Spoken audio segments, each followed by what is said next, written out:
What's going on, Gator Nation? Welcome back to this channel. In this video, we're going to be doing a read and react to an article that was written by Mr. Neil Blackman of Saturday Down South, who covers the Florida Gators. Saturday Down South covers SEC athletics in general, but Mr. Blackman covers Florida Gators football in particular.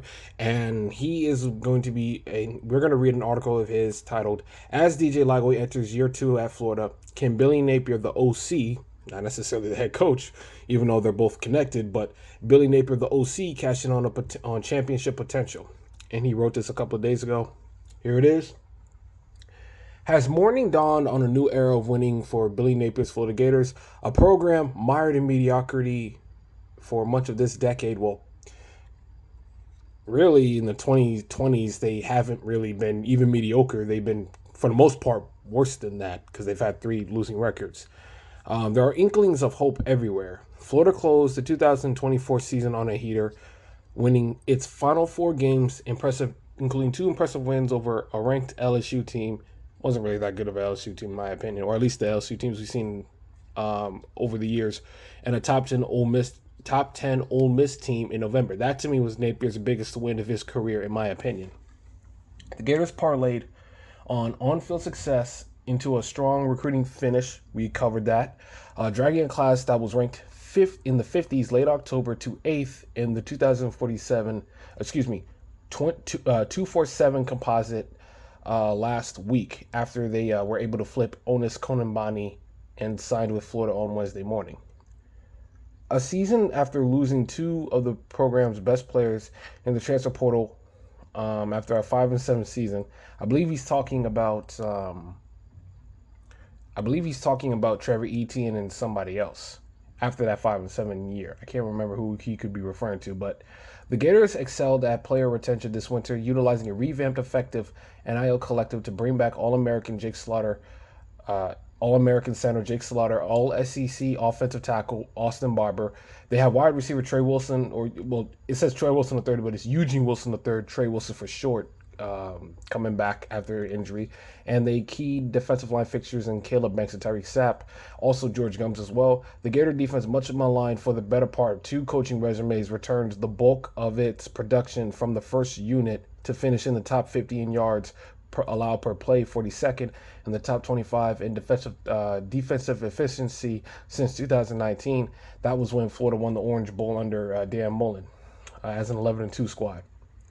There are lingering questions on the edge and unproven pieces at wide receiver, but even allowing for those, this will be Napier's most talented roster yet in Gainesville. I actually agree with that. Considering the amount of players that he has coming back, and he's coming back with his best recruiting class, I agree. Excuse me, sorry, I had to hiccup there. But the Gators have returned quality players to production before, and that hasn't always stopped the losses from piling up over the past 3 seasons. Valid point. Graying the beautiful red of the bricks and green of the palm and pines that dot the University of Florida's majestic campus. Which brings us to DJ Lagway, a consensus freshman All-American selection at the most important position in sports, or at least in team sports. Lagway gives the Gators the type of talent that changes a program's ceiling. The college football playoff era is filled with most stories of quarterbacks who changed the trajectory and ceiling of programs, coaching staffs stuck in the mud of just short of the summit. From Deshaun Watson and Trevor Lawrence redefining what was possible at Clemson to Joe Burrow making a national champion out of Ed Orgeron at LSU. Florida fans know what a championship quarterback looks like. Yes, we do. There are 3 statues in front of the swamp that honor 3 Heisman Trophy winning quarterbacks and another quarterback, Rex Grossman, who won an SEC title and an Associated Press Player of the Year award. Lagway has that look. Florida went 6-0 in games that Lagway started and finished a season ago, and the Gators led Georgia when he was before he got injured at the end of the first half. Florida ultimately lost to Georgia for the 4th consecutive season after falling 34-20. After Carson Beck led the Bulldogs to 2 touchdowns in the game's final 5 minutes. Lagway finished his freshman year with 1,915 passing yards, 12 touchdown passes. In the process, he was 2nd in yards per attempt, 2nd in average depth of target, behind only Jackson Dart. Among the returning starters in 2025, Lagway's big-time throw percentage is 8.8%, which is nearly 3% higher of any other returning starter in the conference. Ahead of the only quarterback who's also close to him is Diego Pavia at Vanderbilt. Certainly, Lagway has room for improvement. He has 9 interceptions, well, 10 if you want to include the bowl game. The completion percentage sitting at a good, not great 60% needs to be increased. Agreed. But there are simply many humans on the planet that can make throws like, and he refers to the one to Elijah Badger against LSU, where it's a play action. And remember, this is the game Lagway came back while still dealing with a leg injury. Play action, steps up into the pocket, and on one leg, on the move, throws the football down the field to Elijah Badger to get Florida down at the one, in which Jaden Ball, I believe it was, for Florida that eventually scored or it might have been Jacoby Jackson. I'm not sure specifically. He references another throw here. I believe this was the Samford game. Yes, he moves up into the pocket and then basically leaps on one foot and throws it down the air to Aiden Mizell, who caught a touchdown pass in this game. And then he's also talking about the play against Florida State where he shrugged a Florida State defensive lineman off while running to his right and completing the pass to Chimere Dike for a big first down. So he's talking about the big plays that DJ Lagway made during his time in his freshman campaign. He also referenced another touchdown that he threw to Elijah Badger in the Ole Miss game. A great quarterback changes everything, unlocking a window to a championship world that may otherwise stay shut. With Lagway on campus, Florida's championship window is open. That leaves Napier 2 years to get it right, presuming that DJ Lagway chooses to enter the NFL draft after his junior year. 2 years before Roger Goodell walks onto a stage and announces with the blank pick in the NFL draft, someone that we all hope isn't the New York Jets. Okay, so I guess he's a Dolphins fan because I don't know why he specifically picked the Jets.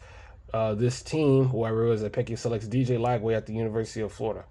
A 2-year window that will define whether Florida is a championship program again or left wondering how they squandered the best quarterback talent to grace the campus since Tim Tebow graduated after the 2009 season. Now, here's where I think we got to be real careful with all this praise for Lagway is that we can say he's the most talented physically. Like, if you're talking about physical attributes, like size, 6'3", probably around 220 pounds, can move a little bit. He's got big hands, got a big arm.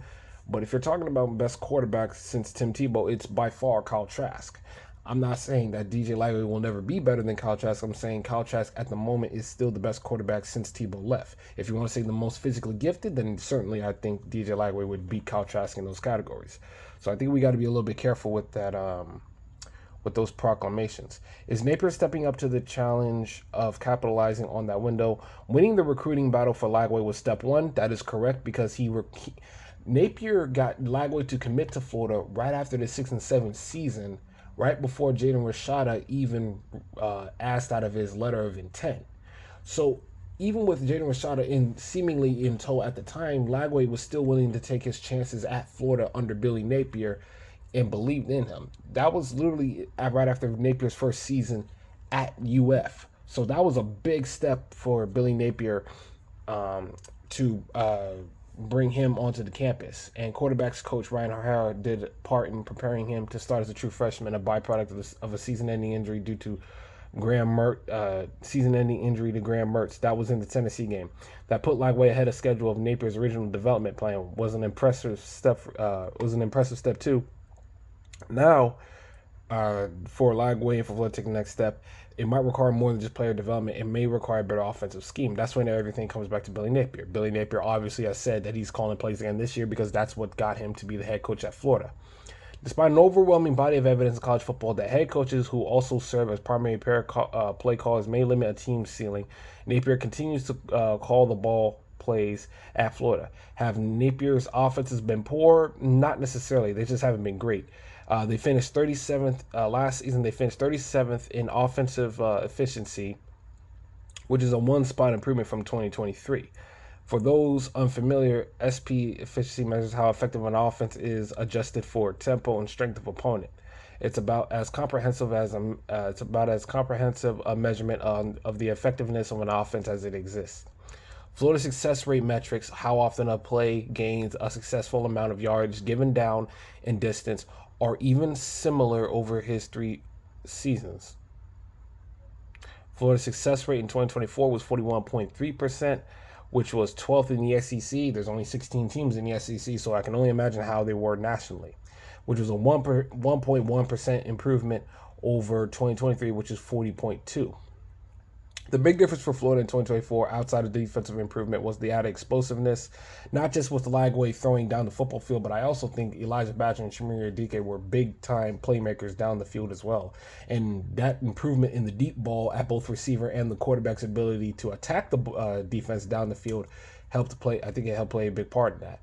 With Lagway behind center, the Gators produced 49 pass plays of 20 yards or more, a 6 completion jump from 2023, and 23 pass plays of 30 yards or more, which is 9 completion jump from 2023. The result was an offense with a higher ceiling, even if overall productivity remained the same. Does data suggest a flaw in Napier's system?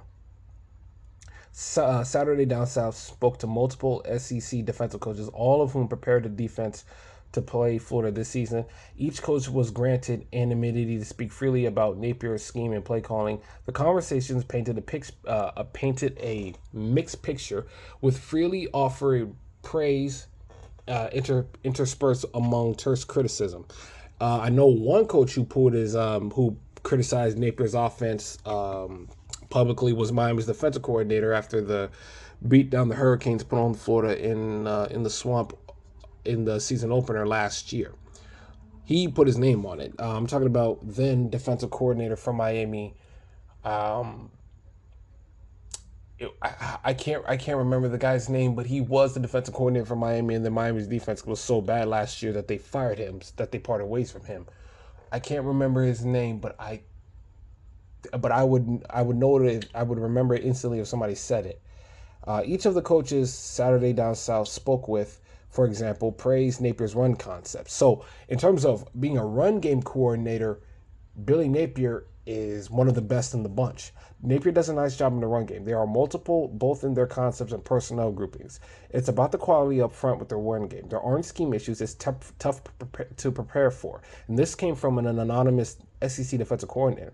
They have a host of zone concepts that they disguise variations in and make it hard on you. One SEC defensive assistant said they are well coached on the offensive line.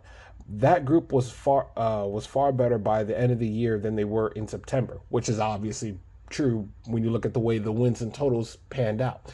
You usually don't see a team improve that much on the line of scrimmage. That's good coaching, and I think that's also in effect a good a compliment to Rob Sale on the offensive line as well.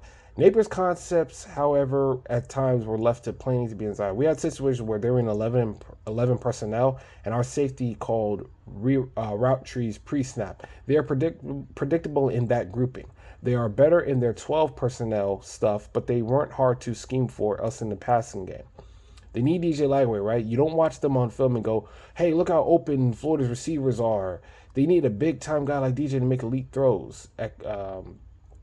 The numbers bear out. Florida's passing game in the 11 personnel, for example, ranked 14th in the SEC at the success rate, but 5th in explosive pass percentage. In other words, Lagway's ability to make monster throws offset a schematic decision that failed more often than they succeeded.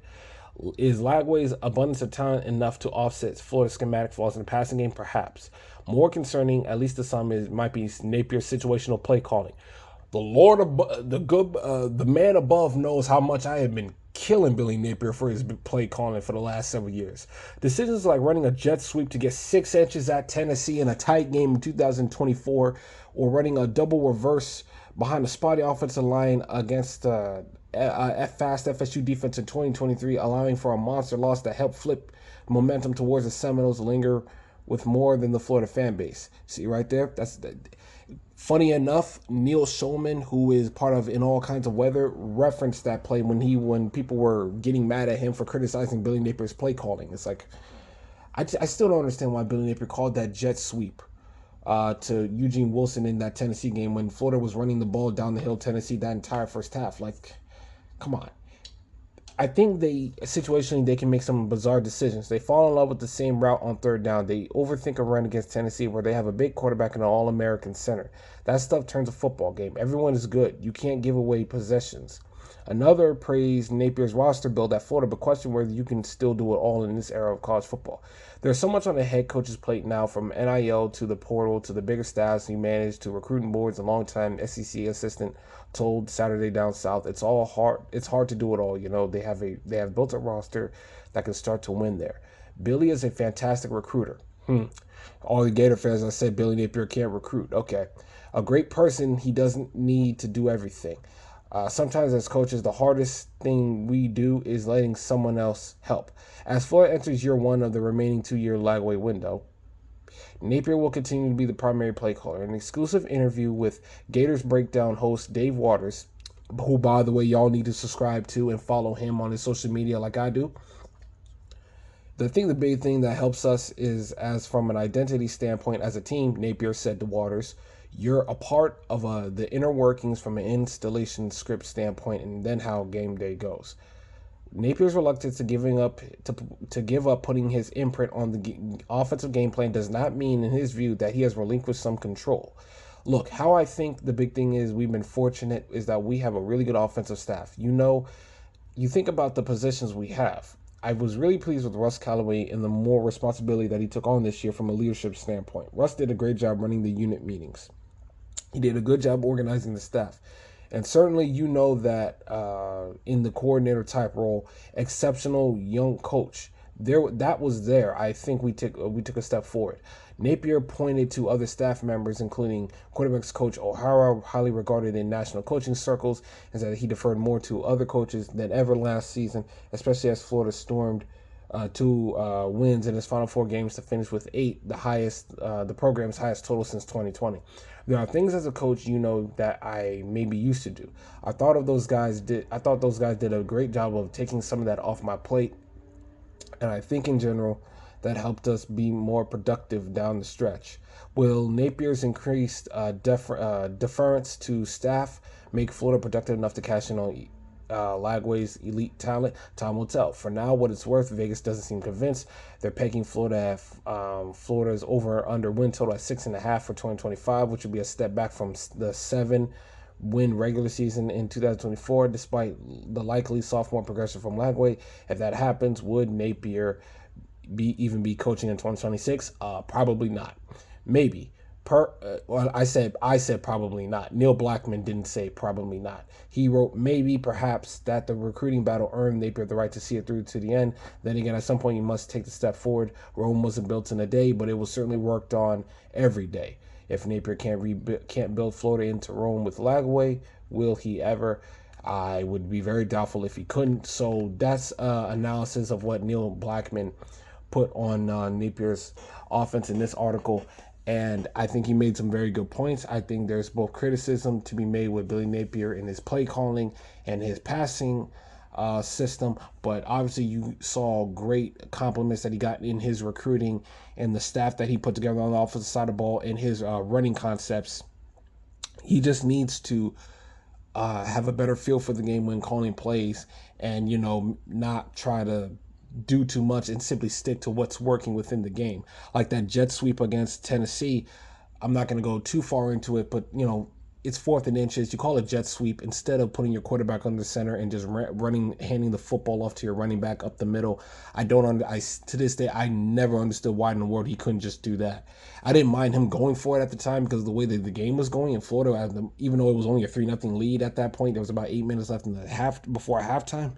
They were kind of dominating Tennessee on both sides of the ball, and he just kind of, instead of doing something simple that would have worked, he just tried to get fancy, and it ended up costing Florida the game. So we'll see how things go this year. Maybe the spring game could be an indication of how different the offense is going to be. Maybe they're going to be more creative in some of their personnel groupings when they're throwing the football, because Napier's offense can get predictive at times. Even I, as a fan sitting at home, was able to predict that he was some of the play calls like screen, quick pass, jet sweep, instead of just going with what was working for his team at the time, or going in a completely different direction to throw the defense off. So, okay, that's Neil Blackman's article on Billy Napier with DJ Lagway heading into year 2. Thank you for listening.